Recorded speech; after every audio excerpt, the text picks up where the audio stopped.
आपण बघतोय अमित साटम यांच्या विरोधात जोरदार आंदोलन सुरू आहे, घोषणाबाजी सुरू आहे आणि पोलीस या सगळ्यांना नियंत्रणात ठेवण्याचा प्रयत्न करत आहेत।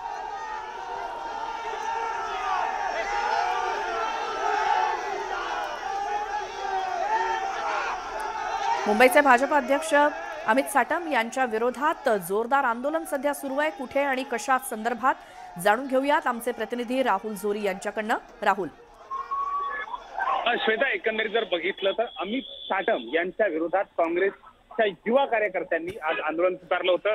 एकंदरीत बघितलं तर काँग्रेसचे अगदी मोजकेच कार्यकर्ते या ठिकाणी आंदोलनासाठी आले, खरे मात्र अमित साटम यांच्या ऑफिसच्या जवळ यापूर्वीच भाजपच्या कार्यकर्त्यांनी मोठ्या संख्येनं गर्दी केली होती आणि त्यामुळं काँग्रेसचे कार्यकर्ते आणि भाजपचे कार्यकर्ते एकमेकांच्या आमने सामने आल्यानंतर काहीसा गोंधळ जो आहे तो या ठिकाणी पाहायला मिळाला। एकूण बघितलं तर आंदोलकांसोबतच मोठ्या संख्येनं पोलीस फौजफाटा देखील या ठिकाणी तैनात करण्यात आला होता। आंदोलकांना तात्काळ ताब्यात घेण्यात आलेला असून संबंधित पोलिसांनी तात्काळ कारवाई केली, मात्र दोन्ही बाजूला कार्यकर्ते एकमेकांच्या समोर आल्यानंतर मोठा गोंधळ जो आहे तो अमित साटम यांच्या कार्यालयाचा मुख्य चौक जो आहे तो ठिकाणी पाहायला मिळाला।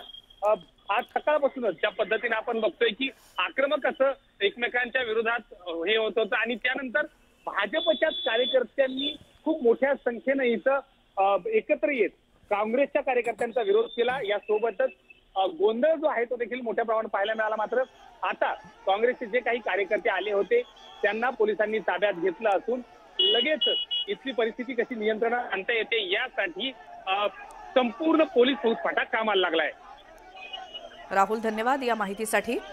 तर हे काँग्रेसचे कार्यकर्ते पदाधिकारी आज रस्त्यावरती उतरलेत। अमित साटम यांच्या विरोधात जोरदार आंदोलन सुरू होतं आणि पोलिसांनी या सगळ्यांना नियंत्रणात ठेवण्याचा प्रयत्न केला, मात्र मोठा जमाव हा अमित साटम यांच्या विरोधात रस्त्यावरती उतरला।